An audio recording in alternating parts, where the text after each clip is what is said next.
5.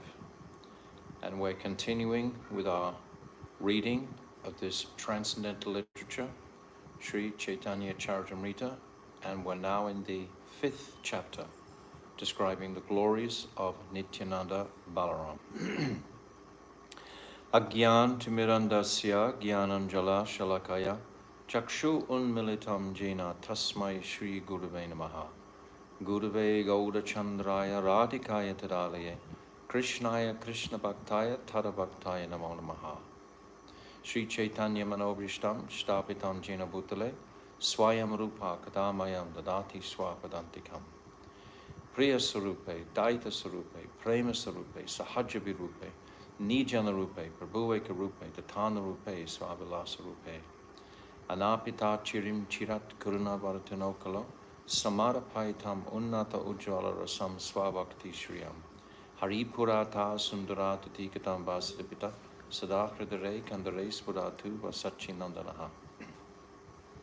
Yam Pravajantamanapetya Apetya Krityam Dvaipaina Viraha Katara Ajuhava Putreti Tam Mayatayo Taravo Benedustam Sarvabhutam Hridim Munimanatoshmi Bhaktya Vihina Aparada Lakshay Shiptascha Karmadi Tarangamadye Kripa Maitvam Sharanam Prapana Vrinde Namaste Charanaravindam Bhajami Radham Aravinda Netram Smarami Radham Madhurashmitasyam Vadami Radham Karuna Bharatram Tato Mamanasti Katina Kapi Tavaivasmi Najivami Tvaivina Iti Vignaya Radhe Tvam Naivam Charanantikam.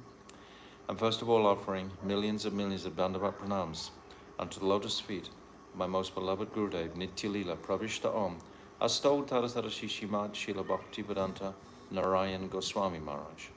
And I'm offering the same again millions of times unto the lotus feet of our dearmost Nitya-lila Pravishta Om, Astau Tarasara Shishimad Srila Bhaktivedanta Swami Srila Prabhupada. And unto the lotus feet of our dearmost beloved Srila Krishnadas Kaviraj Goswami. And all our revered Rupanuga Guru Varga and all the Vaishnava and Vaishnavi devotees of the Lord, my Dandava pranams to all of you. Vanchakalpa Tarubhyascha Kripa Sindhuvevacha Patitanam Pavnibhyo Vaishnavebhyo Namo Namaha. So now we come to our 5th chapter, and we've described the importance of Guru initially. Without Guru, this was in the 1st chapter, nothing can transpire. Absolutely nothing transcendental can transpire.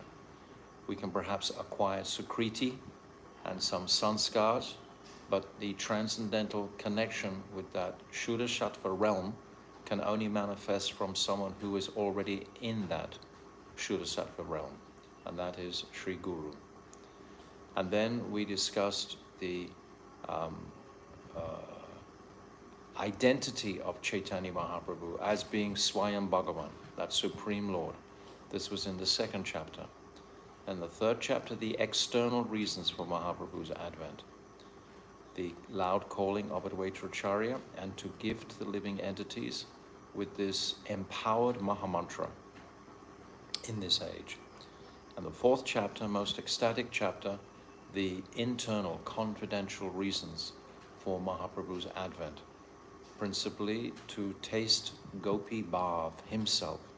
He wants to taste the extraordinary pitch of attraction that the gopis themselves have for himself, Krishna, which is a remarkable situation that Krishna himself wants to taste that love that the object, the Vishaya, receives by the Ashraya, the taster. Therefore, he becomes with the mood of Sakhi Bhav, the mood of Radha Bhav. So this is a very deep chapter, chapter 4, very ecstatic description of the reasons for Mahaprabhu's advent and his 3 principal desires. Shiradaya Pranaya Mahima Kidrisho Vanaiva Svadyena Madhurima Kidrisho Matiya. This Adbhuta Madhurima. And then Sokyam Kasyam Mad Anubhavata Kidrisham Vetilobad. To taste the happiness that Sri Radhika feels by receiving the sweetness of Krishna's love. So the devotee should become very familiar with these three desires to go forward in our connection and relationship with the Yuga avatar, who is none other than Sachinandan Gaurahari. It's our duty that we have been gifted with tremendous fortune by receiving the teachings of Chaitanya Mahaprabhu through this divine Guru Varga, initiated from Srila Rupa Goswami, coming Sanatan Goswami, principally coming Raghunath Das Goswami.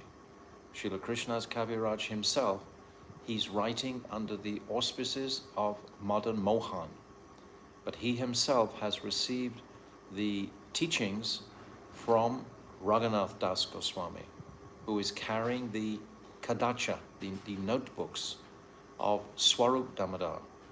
Swarup Damodar actually held these notebooks within his throat, and he gifted these explanations to Raghunath Das. And now Raghunath Das, he spent 14 years in Puri in the association with Chaitanya Mahaprabhu, and he is speaking directly into the ear of Srila Krishna's Kaviraj. So this is our absolutely authentic connection we're having with this golden avatar, with Sachinandan Gaurahari. So we should pay great attention to these teachings that are being gifted to us through this Caitanya Caritamrta. And now we've come to the chapter on Nityananda Rai. And this is describing the nature of the cosmic world and the transcendental world, the material world and the transcendental world. Nityananda Rai is manifesting, Baladev is manifesting, Sankarshan, Mool Sankarshan. And from Mool Sankarshan are coming the first and second of the Chatu Vyuha, the four aspects of potency embodied in Vasudev, Aniruddha, Pradumna, and Sankarshan himself.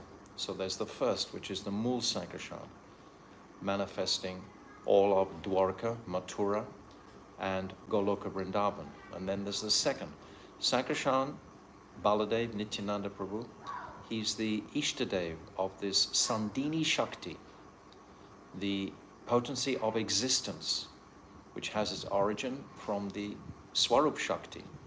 But this potency of existence is what's being described principally in this 5th chapter, how all the planetary systems manifest.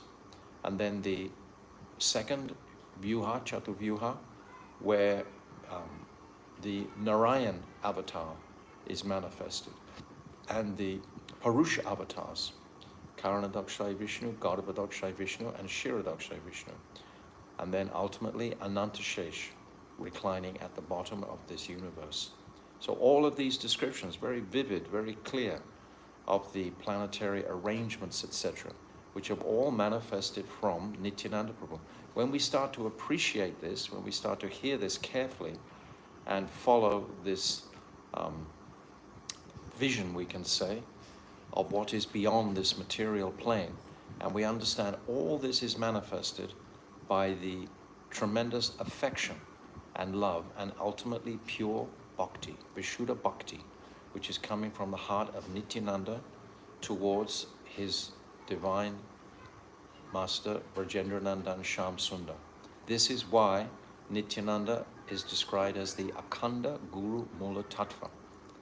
He's the undivided, Akhanda, undivided Guru Tattva, because he has the potency to install this within the hearts of the conditioned jivas.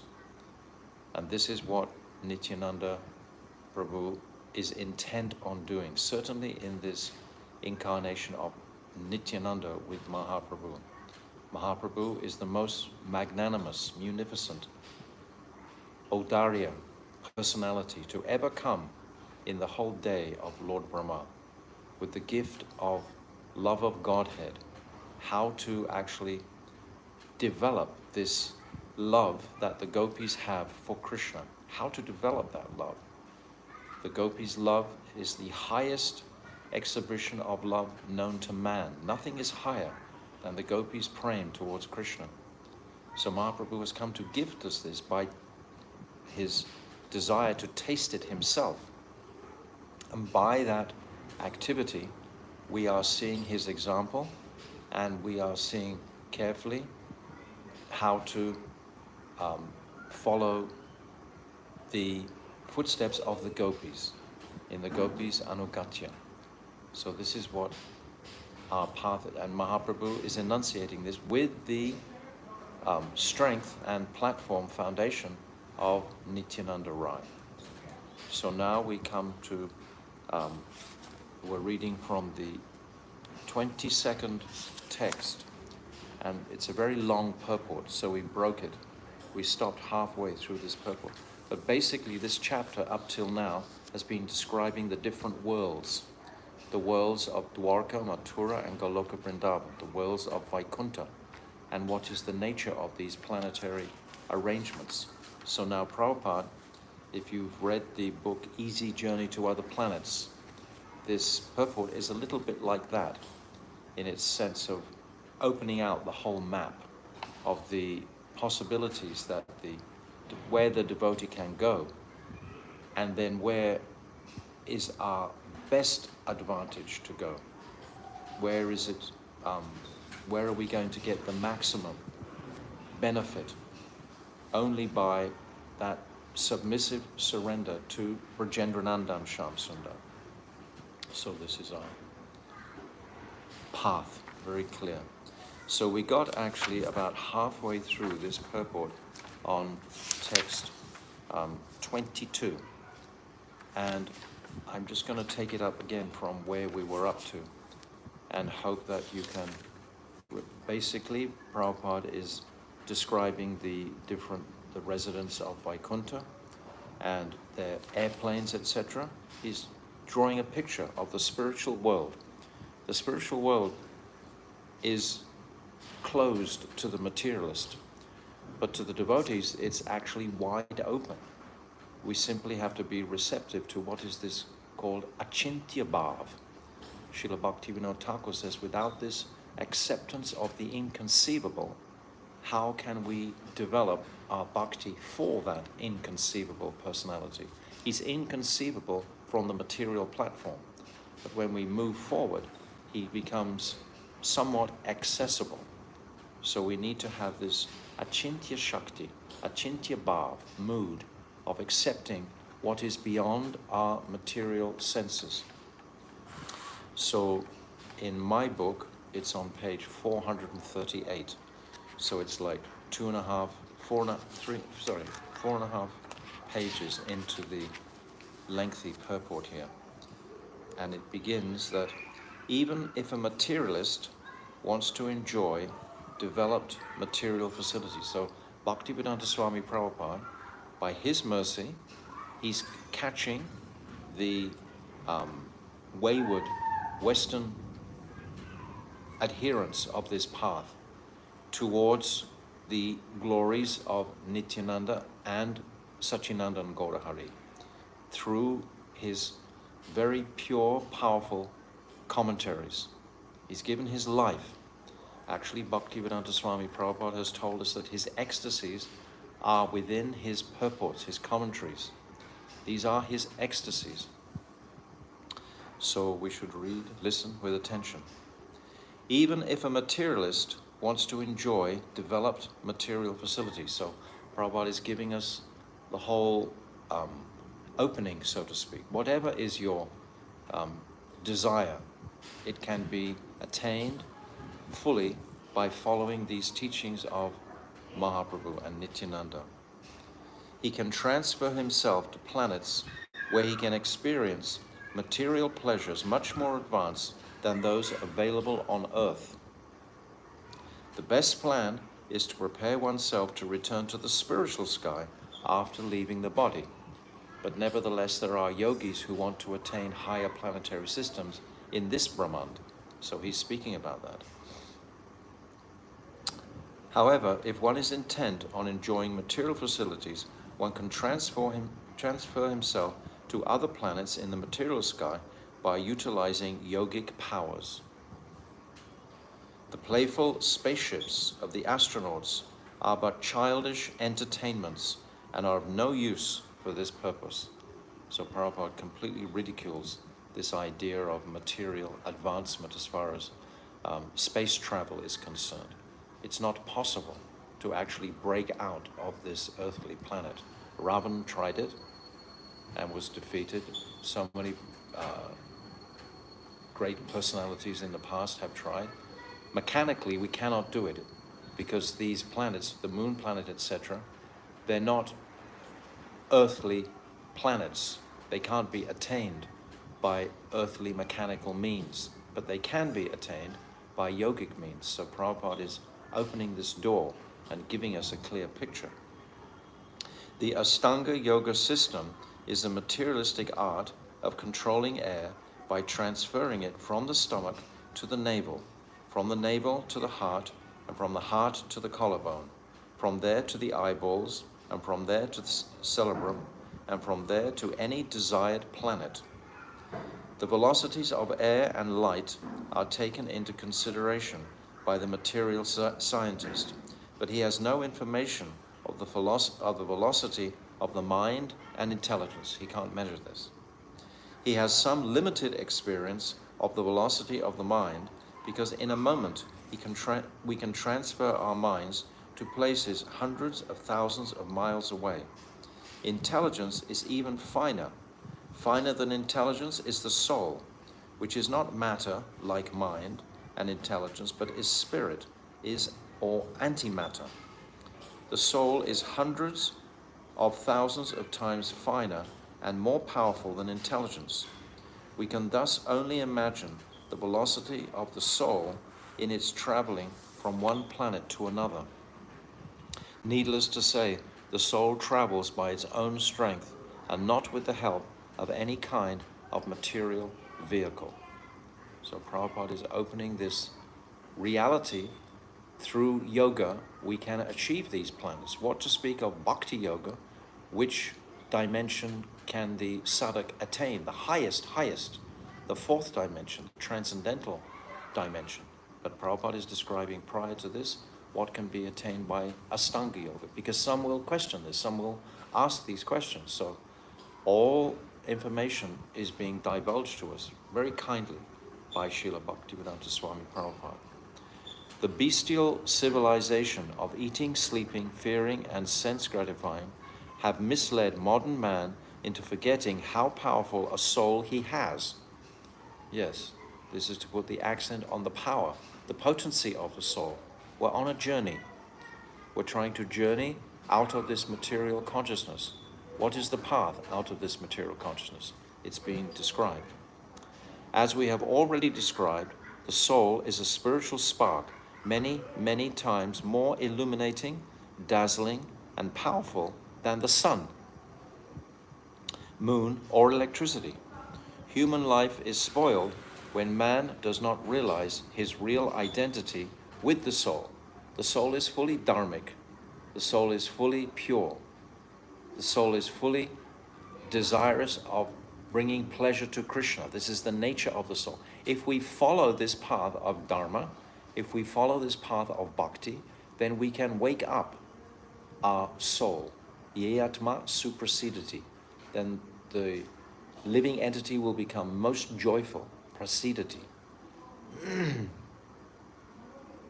Human life is spoiled when man does not realize his real identity with his soul.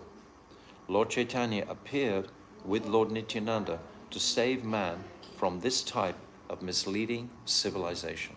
It's the entire civilization of Kali Yuga where we live. We're surrounded, we were describing the other day, by so much pollution, polluted atmosphere, polluted water, polluted food, polluted sound. Everything is contaminated because everyone's desires are fully contaminated. Therefore, there's an offshoot from that. Just creates a most inauspicious atmosphere in this material world. And we're there. We are pure spirit soul, but we're in this inauspicious place. And if we engage in auspicious activities, listening to these purports by Bhaktivedanta Swami Prabhupada, by hearing about Nityananda Prabhu's glories, then we can make some progress out of this polluted place. Srimad Bhagavatam also describes how yogis can travel to all the planets in the universe. In the 5th canto is described. When the vital force is lifted to the cerebrum, there is every chance that this force will burst out from the eyes, nose, ears, etc., as these are places that are known as the 7th orbit of the vital force. But the yogis can block these holes by complete suspension of the air. The yogi can then concentrates the vital force in the middle position, that is between the eyebrows. At this position, the yogi can think of the planet to which he wants to go after leaving the body. He can then decide whether he wants to go to the abode of Krishna in the transcendental Vaikunthas, from which he will not be required to descend into the material world, or to travel to higher planets in the material universe. The perfect yogi is at liberty to do either. For the perfect yogi who has attained success in the method of leaving his body in perfect consciousness, transferring from one planet to another is as easy as an ordinary man's walking to the grocery store. He makes it very simple. As already discussed, the material body is just a covering of the spirit's soul. Mind and intelligence are the undercoverings, and the gross body of earth, water, air, and so on are the overcoating of the soul. As such, any advanced soul who has realized himself by the yogic process, who knows the relationship between matter and spirit, can leave the gross dress of the soul in perfect order and as he desires. By the grace of God, we have complete freedom. Because the Lord is kind to us, we can live anywhere, either in the spiritual sky or in the material sky, upon which planet we desire. We have total freedom, ultimately. Antaryami, the Supersoul, is a witness. It doesn't control us. Krishna is guiding us. He's not controlling us. Guru also will guide us to take shelter of the Shastras, but he won't interfere with our minute independence, because this minute independence, the speciality is with that minute independence, we make a choice ultimately to come to Krishna. That means I decide to surrender my life and serve Krishna. It has to come from my choice. It can't be mystically ordained that all of a sudden I love Krishna. That must happen by my desire, and then it's a real love. It can't be an imposition for the soul. Bhaktivedanta Swami Prabhupada talks about that this chanting of the Hare Krishna is not an imposition for the soul. The soul is always free, always at liberty to choose. Because the Lord is kind to us, we can live anywhere, either in the spiritual sky or in the material sky, upon whichever planet we desire. However, misuse of this freedom causes one to fall down into the material world and suffer the threefold miseries of conditioned life. So Krishna's taking a gamble, so to speak. It's not really a gamble, but it's as if it's a gamble. Like you give a child a very sharp knife.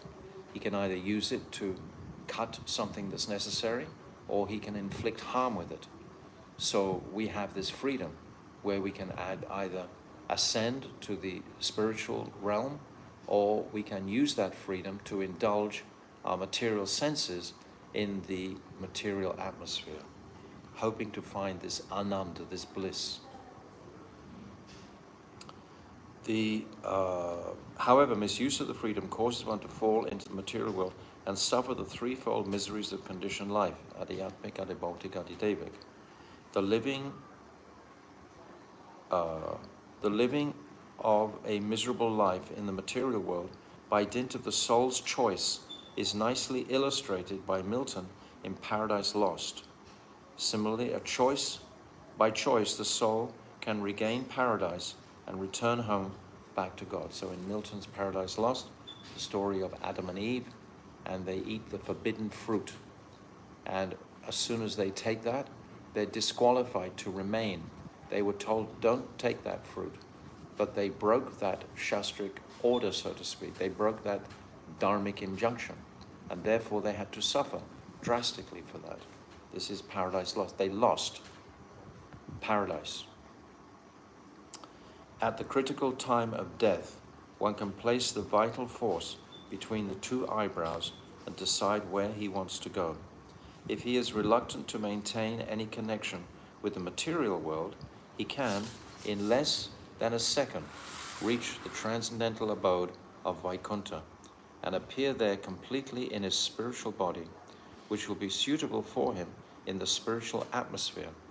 It's a different atmosphere, so we need a different body. Like if you want to go to the sun planet, you have to have a fire body. If you want to go into the ocean, you have to have a watery body. So according to the constituents of the elements, here is in the earthly planet. So we have an earthly body. Prabhupada is giving us a scientific presentation here. It's very peaceful for the soul. He has simply to desire to leave the material world, both in finer or in grosser forms, and then move the vital force to the topmost part of the skull and leave the body from the abode in the skull called the Brahma Randra. This is easy for one perfect in the practice of yoga. Of course, man is endowed with free will, and as such, if he does not want to free himself from the material world, he may enjoy the life of Brahmapada, occupation of the post of Brahma, and visit Siddhaloka. Siddhaloka is the first place across this, the Viraja river. The planets of materially perfected beings who have full capacities to control gravity, space, and time.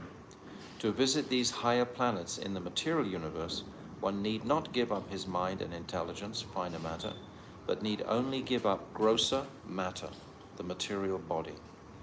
Each and every planet has its particular atmosphere, and if one wants to travel to any particular planet within the material universe, one has to adapt his material body to the climatic condition of that planet. For instance, if one wants to go from India to Europe, where the climatic condition is different, one has to change his dress accordingly. Similarly, a complete change of body is necessary if one wants to go to the transcendental planets of Vaikuntha. However, if one wants to go to the higher material planets, he can keep his finer dress and mind, intelligence and ego, but has to leave his gross body made of earth, water, fire, etc. So we leave the gross body and we go with the mind and intelligence to the higher planets in this material world, if that is our desire. When one goes to a transcendental planet, it is necessary to change both the finer and gross bodies. This is called Vastu Siddhi. The Siddha Deha, that perfected body, can be found in the material world. But when we relinquish the material body completely and go from this material body, that is called Vastu Siddhi. This change of dress will take place automatically at the time of death if one so desires. The Bhagavad Gita confirms that one will attain his next material body according to his desires at the time he leaves his body. Yam yam vapi swaram bhavam tyajati antikarelam. The desire of the mind carries the soul to a suitable atmosphere as the wind carries aromas from one place to another. This is how fine it is. The wind will carry the aromas, the fragrances, from one flower to another. Unfortunately, those who are not yogis but gross materialists, who throughout their lives indulge in sense gratification, are puzzled by the disarrangement of the bodily material conditions at the time of death, when the body is heating to a temperature higher than the soul can exist. The soul has to exit that body. The pain is so extreme, and it bewilders the consciousness completely unless you are in some understanding of what is actually taking place. And Prabhupada is giving us this understanding. Such gross sensualists, encumbered by the main ideas, desires, and associations of the lives that they have led, desire something against their interest, and thus foolishly take on new bodies that perpetuate their material miseries. So if we've cultivated sensuality, wealth, opulence, etc., if this has been our focus, subtly, maybe in the gross world we've walked away from that, but we're still harboring that desire for that pleasure, then those pleasures in the form of our karmic reaction will manifest at the time of death. Whatever we're thinking of at the time of death, yam yam vapi smaram bhavam tyajati antikalebram, they will manifest. Systematic training of the mind and intelligence is therefore needed so that at the time of death one may consciously desire a suitable body, either on this planet or another material planet, or even a transcendental planet. We are desirous of this transcendental goal. A civilization that does not consider the progressive advancement of the immortal soul merely fosters a bestial life of ignorance. Very beautifully said by Prabhupada. It is foolish to think that every soul that passes away goes to the same place. Either the soul goes to a place he desires at the time of death, or upon leaving his body, he is forced to accept a position according to his acts in his previous life. That's his karmic reaction. Or by yoga, we can actually elevate ourselves to a higher planet, or by bhakti yoga, we can actually have done with this whole material world and go back to our original nature of service to the Lord in Goloka Vrindavan. The difference between the materialist and the yogi is that the materialist cannot determine his next body, whereas a yogi can consciously attain a suitable body for enjoyment in the higher planets. Throughout his life, the gross materialist, who is constantly after sense gratification, spends all day earning his livelihood to maintain his family, and at night he wastes his energy in sex enjoyment, or else goes to sleep, thinking all he has done in the daytime. That is the monotonous life of the materialist. Although differently graded as businessmen, lawyers, politicians, professors, judges, coolies, pickpockets, laborers, and so on, materialists all simply engage in eating, sleeping, fearing, and sense gratification, and thus spoil their valuable lives, pursuing luxury and neglecting to perfect their lives through spiritual realization. This is the tragedy of the world we live in. Yogis, however, try to perfect their lives, and therefore the Bhagavad Gita enjoins that everyone should become a yogi.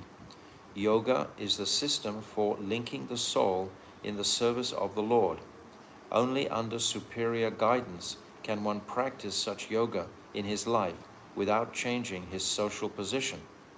As already described, a yogi can go anywhere he desires without mechanical help, for a yogi can place his mind and intelligence within the air circulating inside his body, and by practicing the art of breath control, he can mix that air with the air that blows all over the universe outside his body.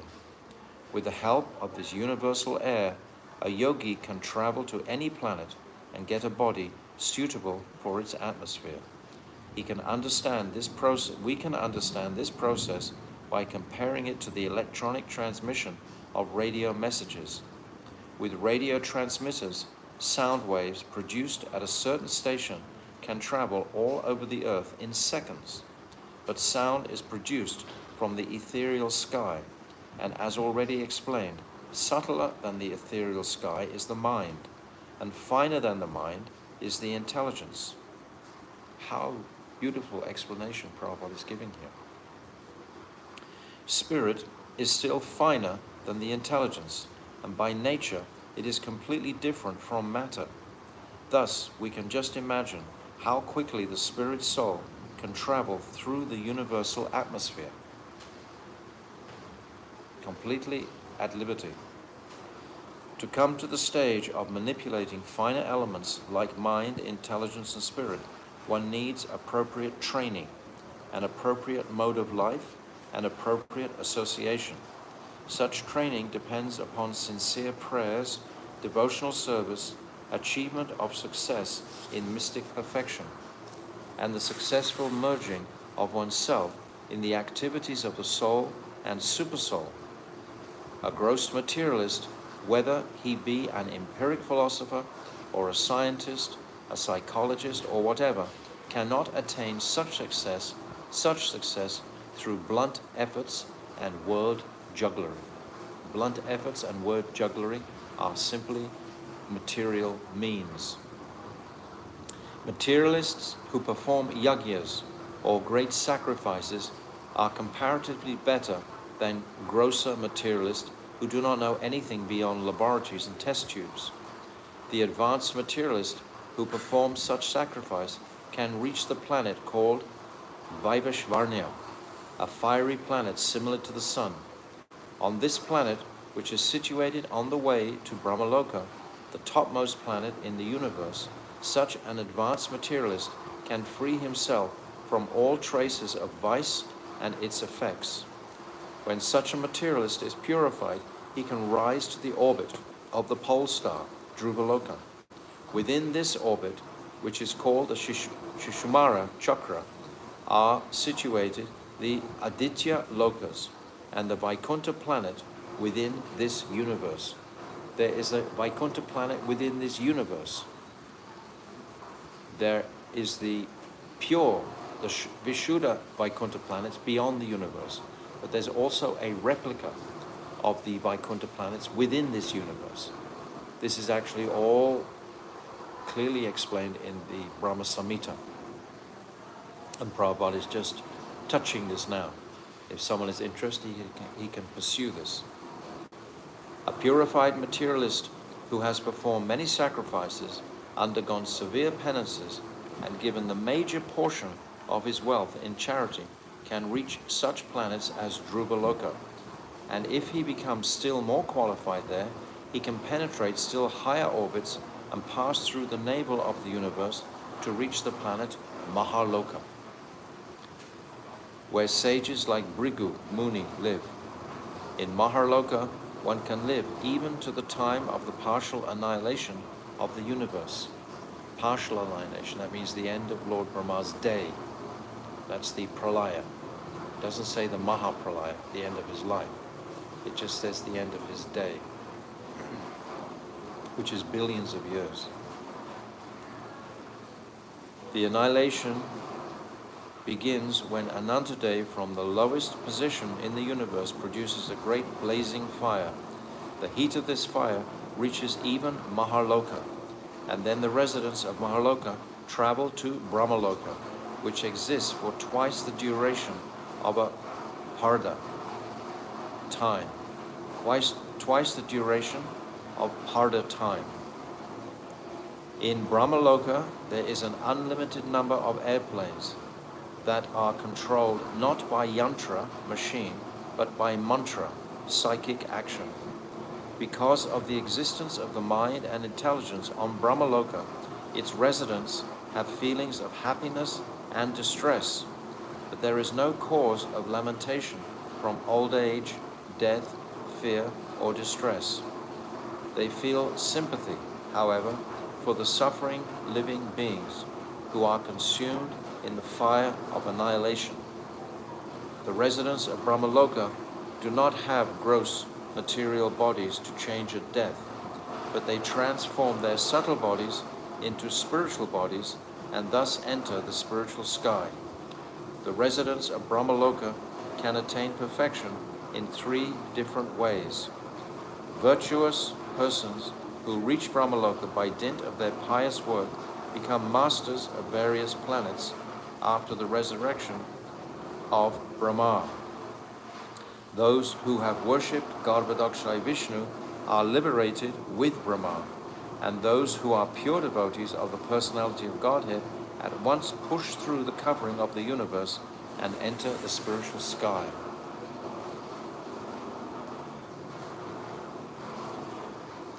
The numberless universes exist together in foam-like clusters, and so only some of them are surrounded by the water of the causal ocean. When agitated by the glance of Karanadaksha Vishnu, material nature produces the total elements, which are 8 in number, and which gradually evolve from finer to gross.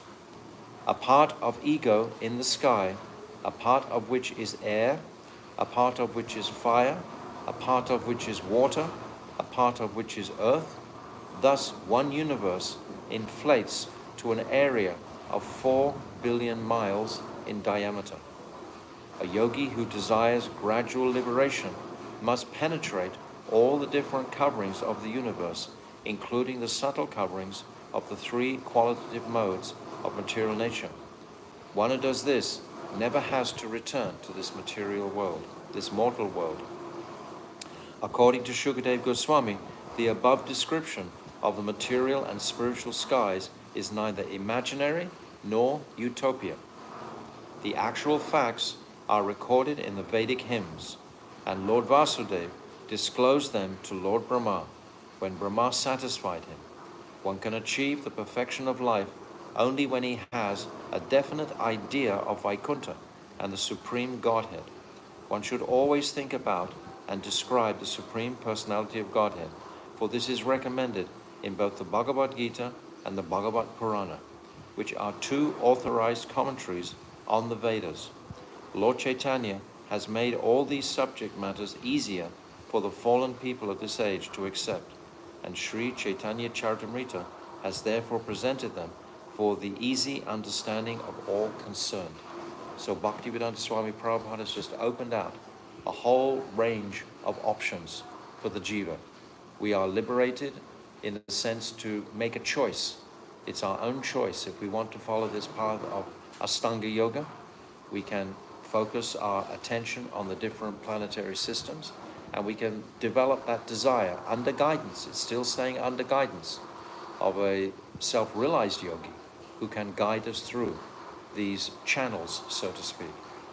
But the point of this is that we have free choice to choose what is our real desire at the time of death. There will not be an imposition for the soul, as we've already described. So Prabhupada very kindly has given the whole map. Like I said previously, it's something like this book, Easy Journey to Other Planets. It's showing the whole nature of this material world and the opportunity or option of the spiritual dimension. So we have a choice each time. Now we come to text 23. Jaya Jaya Shri Chaitanya Jaya Nityananda Jaya Dvaita Chandra Jaya Gaura Bhakta Vrinda Mathura Dwaraka Kaya Nija Rupa Prashiya Nana Rupa Vilasya Chatu Vyuha Haina. Translation. Lord Krishna manifests his own form in Mathura and Dwarka. He enjoys pastimes in various ways by expanding into the quadruple forms. Text 24. Vasudeva Sankarshana Pradyumna Aniruddha Sarva Chatu Vyuha Angsi Turiya Vishuddha. Translation. Vasudeva, Sankarshan, Pradyumna, and Aniruddha are the primary quadruple forms, from whom all other quadruple forms are manifested. They are all purely transcendental. Text 25. Etina Loke Krishna Kevala Lila Maya Nija Gana Lana Kela Ananta Samaya. Translation. Only in these 3 places, Dwarka, Mathura, and Gokul, does the all-sporting Lord Krishna perform his endless pastimes with his personal associates. Paravyome Madhyakari Swarupa Prakash Narayana Rupa Karena Vipat Vilas. Translation. In the Vaikuntha planets of the spiritual sky of the Lord, in the Vaikuntha planets of the spiritual sky, the Lord manifests his identity as Narayan and performs pastimes in various ways. Text 27 and 28. Swarupa Vrighara Krishna Kevala Dvibhuja Narayana Rupe Se Tanu Chaturbuja Sanka Chakra Gada Padma Mahishwarya Maya Shribu Nila Shakti Yanra Chandra Sevaya. Actually, if one wants to have a closer look at this, one should look at and read and study the Brihat Bhagavatamrita by Sri Sanatana Goswami and Gopal Bhatta Goswami. This Brihat Bhagavatamrita depicts all the planetary systems very clearly from this world to beyond this world. All are there described very beautifully. Translation. Krishna's own form has only 2 hands, but in the form of Lord Narayan, he has 4 hands. Lord Narayan holds a conch shell, disc, club, and lotus flower, and he is full of great opulence. The Shri, Bhur, and Nila energies serve at his lotus feet. So we're going to hear about these energies. Purport. In the Ramanuja and Madhvat sects of Vaishnavism, there are extensive descriptions of Shri, Bhur, and Nila energies. In Bengal, the Nila energy is sometimes called the Lila energy. So this Nila is sometimes referred to as Lila energy. These 3 energies are employed in the service of the 4-handed Narayan in Vaikuntha, relating how 3 of the Alvars, namely Bhuta Yogi, Sara Yogi, and Branta Yogi, saw Narayan in person when they took shelter at the house of a Brahmana in the village of Gehali. The Prapanamrita of the Sri Sampradaya describes Narayan as follows. Tyakshadaruditam tadid anubudam Lakshmi Naran Vakshasi Pankajjaksham Hastadravya Shobita Shankha Chakram Vishnu Datrshu Bhagavantam Adyam Ejanu Boyam Kamanaya Gatram Parishva Dvaya Shobita Bhumi Nilam Pitambaram Bhushana Bhusitangam Chatubhujam Chandanam Rusitangam. They saw the lotus-eyed Lord Vishnu, the Supreme Personality of Godhead, mounted on Garuda and holding Lakshmi, the goddess of fortune, on his chest. He resembled a bluish rain cloud with flashing lightning, and in 2 of his 4 hands he held a conch shell and disc. His arms stretched down to his knees, and all his beautiful limbs were smeared with sandalwood and decorated with glittering ornaments. He wore yellow cloths, and by either side stood his energies, Bhumi and Nila. There is a following reference to the Shri, Bhu, and Nila energies in the Sitopanishad. Mahalakshmi Devasyasya Binat Bina Rupa Chaitana Chaitanatmika Sadevi Sri Vidha Bhavati Shakti Atmanam Icha Shakti Kriya Shakti Sakshak Shakti Iti Icha Shakti Sri Veda Bhavati Shri Bhumi Nilatmika. Mahalakshmi, the supreme energy of the Lord, is experienced in different ways. She is divided into material and spiritual potencies, and in both features she acts as the willing energy, creative energy, and the internal energy. The willing energy is again divided into 3, namely Shri, Bhur, and Nila. So we're understanding something of these 3 divine energies that are part of the that Vaikuntanath, that Lord Narayan personality in the Narayan, in the world of Lord Narayan. These 3 energies are there. Quoting from the revealed scriptures, in his commentary on the Bhagavad Gita 4.6, Madhvacharya has stated that mother material nature, which is conceived of as the illusory energy, Durga, has three divisions, namely Shri, Bur, and Nila. She is the illusory energy for those who are weak in spiritual strength, because such energies are created energies of Lord Vishnu. Although each energy has no direct relationship with the unlimited, that means the Supreme, they are subordinate to the Lord because the Lord is the master of all energies.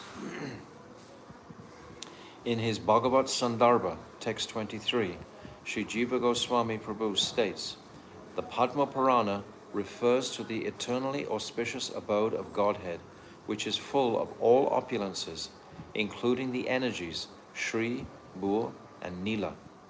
The Mahasamhita, which discusses the transcendental name and form of Godhead, also mentions Durga as the potency of the Supersoul in relationship with the living entities. Mahamaya is covering the living entities, so she's acting on the living entities. In the transcendental realm, it's Yogamaya is acting on the Swarup of the living entity. The internal potency acts in relation to his personal affairs. This, the internal potency, that is Yogamaya. Mahamaya is the external potency. And the material potency manifests the three modes. Yes, that Mahamaya is manifesting from the Mahatattva, which is agitated by time, the element of time which is brought into the world by Shambhu. Then the Mahatattva manifests, and the three modes of material nature are agitated and act upon the living entities. Quoting elsewhere from the revealed scriptures, he states that Shri is the energy of Godhead that maintains the cosmic manifestation. So Shri is like his energetic aspect, that Shakti aspect, Shri. Bur is the energy that creates the cosmic manifestation, and Nila, Durga, is the energy that destroys creation. So we have the Shri, which is the maintaining, like Vishnu.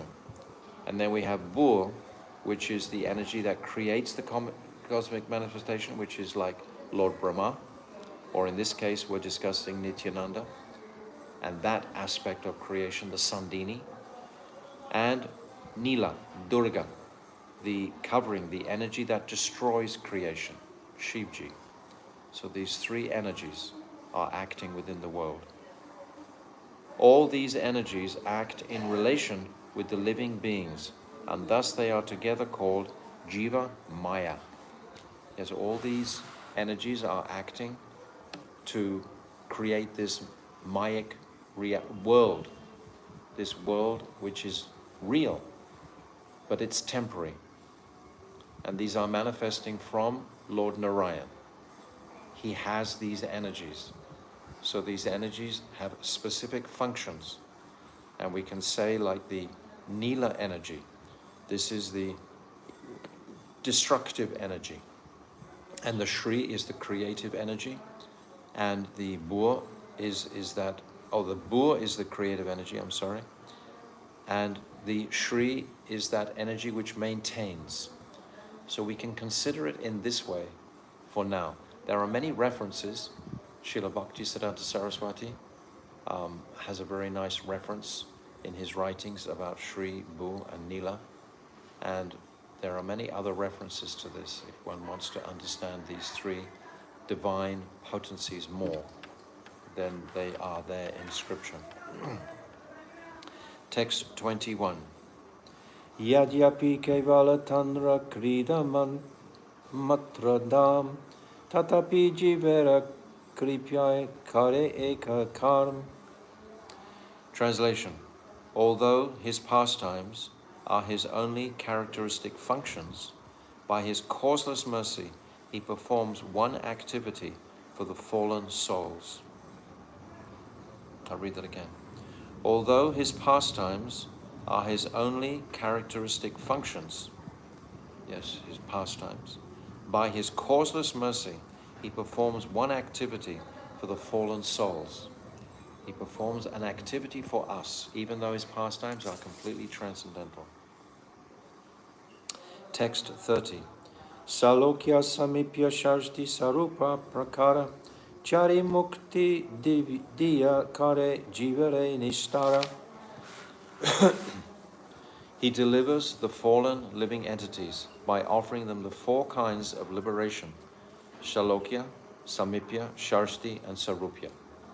So we're describing the glories of Nityananda Ram.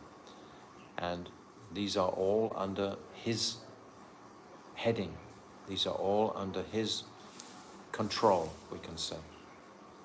There are two kinds of liberated souls: those who are liberated by the favor of the Lord, and those who are liberated by their own effort. One who gets liberated by his own effort is called an impersonalist. This is called the path of Aroha Panta, trying to ascend.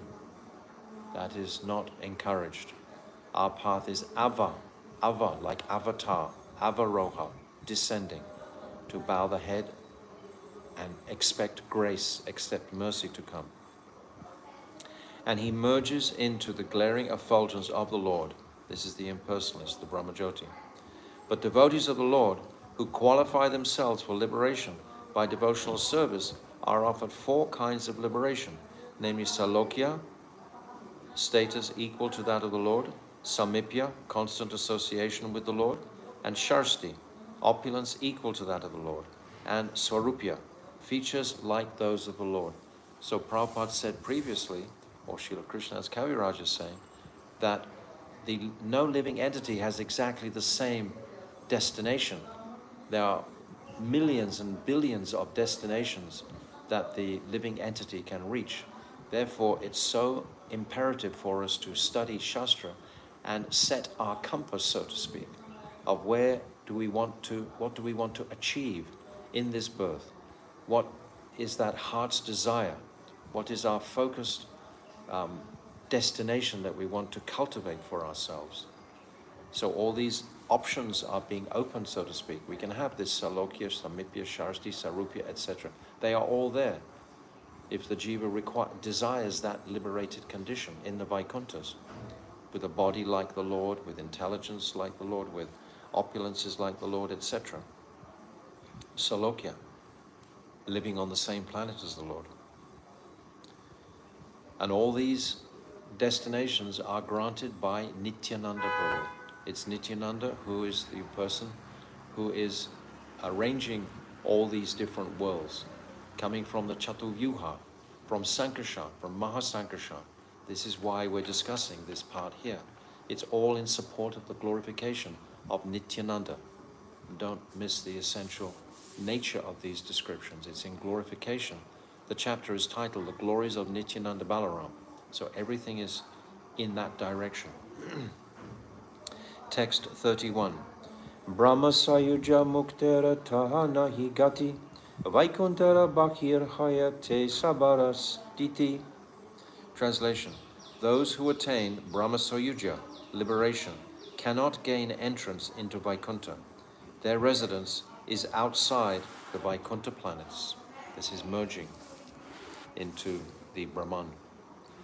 Vaikuntha bahira eka joiti maya mandal Krishnara agyara prabhu parama ujvala.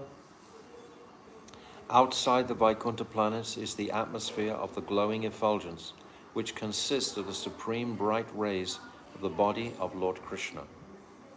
Now we're getting further descriptions of the universe. Text 33.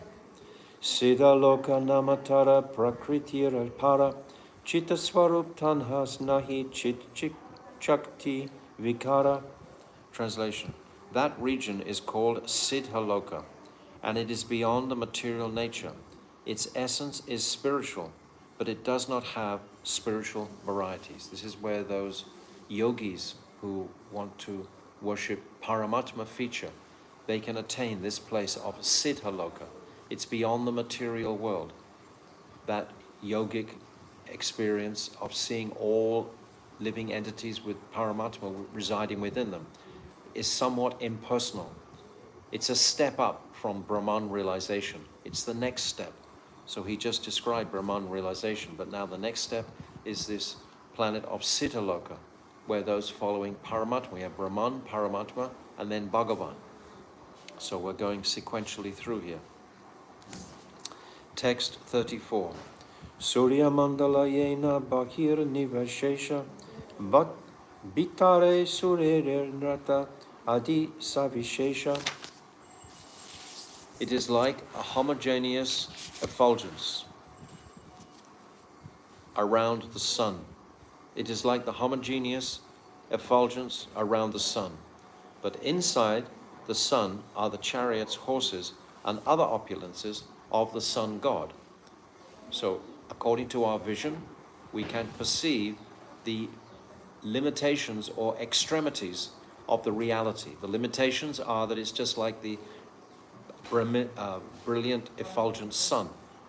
But when our faculties are extended, we can see beyond that bright covering and into the planet itself of the sun god, Surya Dev, with his throne, with his chariots, with his horses, etc. Purport. Outside of Vaikuntha, the abode of Krishna, which is called Paravyoma, is the glaring effulgence of Krishna's bodily rays. This is called the Brahmajyoti. The transcendental region of that effulgence is called Siddhaloka or Brahmaloka.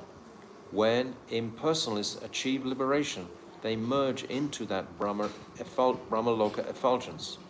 This transcendental region is undoubtedly spiritual because there's no time, but it contains no manifestation of spiritual activities or variegatedness. There's no activities there. It's somewhat like the Brahman, but it's a step up from there. This is Paramatma realization. It is compared to the glow of the sun. Within the sun's glow is the sphere of the sun, where one can experience all sorts of varieties. So these are all descriptions of the opportunities where the jiva can actually fix his compass to achieve. And all of these destinations are manifested by Sankarshan and his manifestations as the Purusha avatars. Garbhadakshay Vishnu, Karadakshay Vishnu, Shiradakshay Vishnu, etc. They're all manifesting from Nityananda Rai. So I'm going to leave it here today, and we'll continue tomorrow, because now it's going to go to another topic, so to speak. It's going to go to a more internal mood of advancing, the sadhaka advancing through devotion to the Lord. We've talked about sort of mechanical things or yogic attainments through Astanga Yoga today. But tomorrow we'll go into a more internal picture of the possibilities and options that Mahaprabhu and Nityananda are praying the jiva will have the intelligence to take up this process of devotional service and not waste his time on either mechanical means or yogic means to attain some higher state of consciousness or bliss, but to come to the extreme opportunity, the highest stage of bliss. And again, Nityananda Prabhu will be responsible for that. So everything is under his umbrella that we're reading and discussing here. This whole chapter is about the glories of Nityananda Balaram. Absolutely fascinating.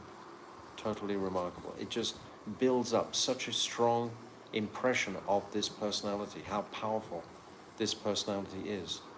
He can do anything. He can inspire us to go to the very highest option in this world of Gopi Prem ultimately. He won't give us that Gopi Prem, but he'll guide us right to that place where we can get that Gopi Prem. Hey no nitai bine bai, Radha Krishna paite nai. That he will guide us to the lotus feet of Sachinandan Gaurahari. who then will give us that Braja Prem, that Braja Ras. So Sri Caitanya Caritamrta Ki Jai, Sri Nityananda Balaram Dev Ki Jai, Ananta Kota Vaishnava Vrinda Ki Jai. Go Premanande, Hari Hari Bol.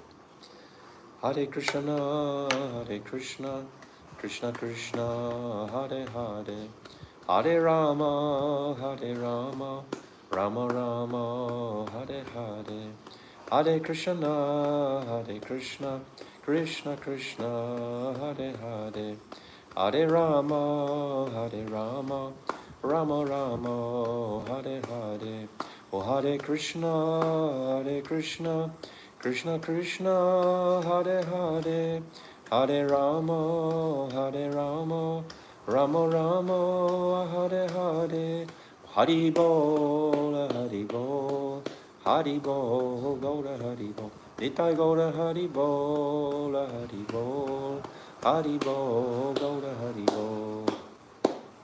Gau Premanande, Hari Hari Bol, Vancha Kalpa Tarubhyascha, Kripa Sindhuvevacha, Patitanam Pavnebhyo, Vaishnavebhyo, Namo Namaha. Gau Premanande, Hari Bol.